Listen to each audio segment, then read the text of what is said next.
जन हुंकार के इस एपिसोड में आप सभी का बहुत बहुत स्वागत है। मैं हूं महेश बहुगुणा, आप देख रहे जन हुंकार एपिसोड।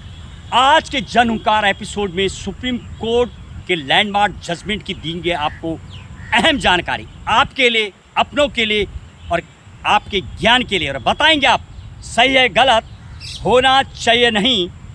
एक अहम फैसला दिवाली के दौरान आपने देखा, दिल्ली के जस्टिस हाई कोर्ट के यशवंत वर्मा के घर में नोटों के बंडल और रुपए जो मिले थे, और क्या कहा सुप्रीम कोर्ट ने 3 जजों की कमेटी की इंक्वायरी के बाद कमेटी ने जब रिपोर्ट सौंपी तो क्या वर्तमान में सुप्रीम कोर्ट ने कहा, देंगे आपको विस्तृत जानकारी।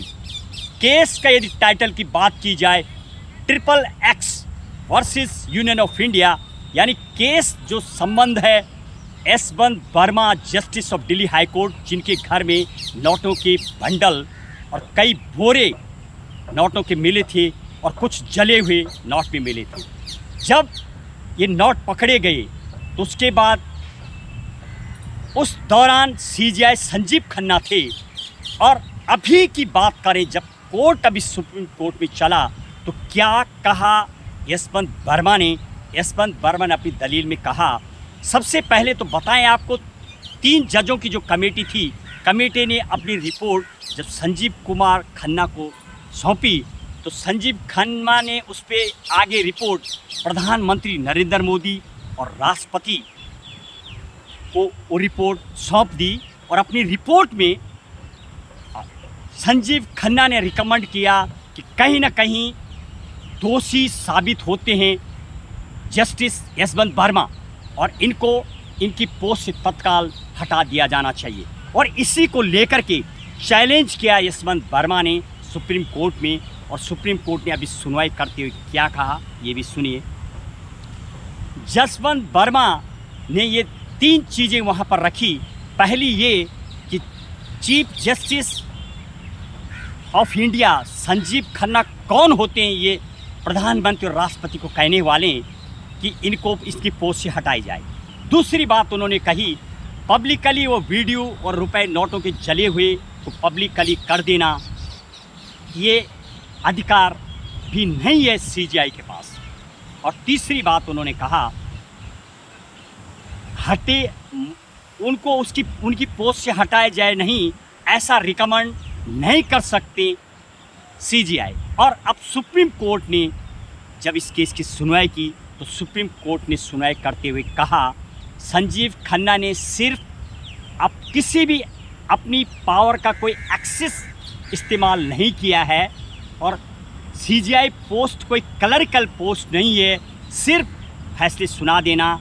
यानी उनके अधीन हाई कोर्ट, डिस्ट्रिक्ट कोर्ट में कहीं पर कोई करप्शन में या भ्रष्टाचार में लिप्त होता है तो उनको रिपोर्ट बनाने का और अपनी बात रखने की पूरी पावर भी है और आज़ादी भी है, और यही संजीव खन्ना ने किया है। वो कोई क्लरिकल पोस्ट नहीं है, इसलिए प्रधानमंत्री को सौंप दिया गया।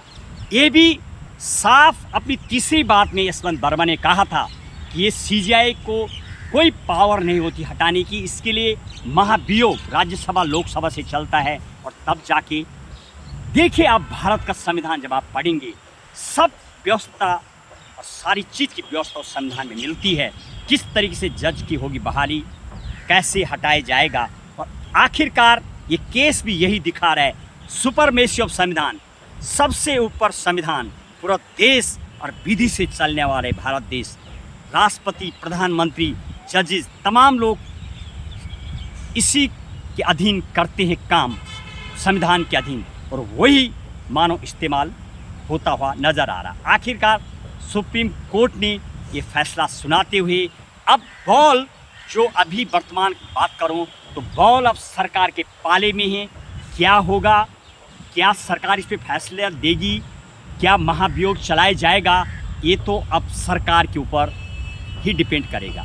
जुडिशरी हेड है, यही सुप्रीम कोर्ट ने कहा, और जुडिशरी हेड के नाते सीजीआई ने अपना फैसला बताया। जुडिशरी हेड क्या सोचते इस मामले को लेकर के, संजीव खन्ना ने वहाँ अपनी बात रखी।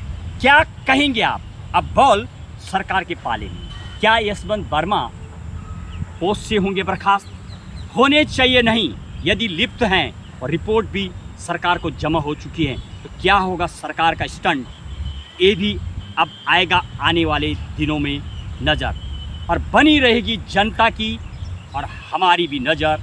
जय हिंद, जय भारत। देखते रहिए जनहुंकार एपिसोड।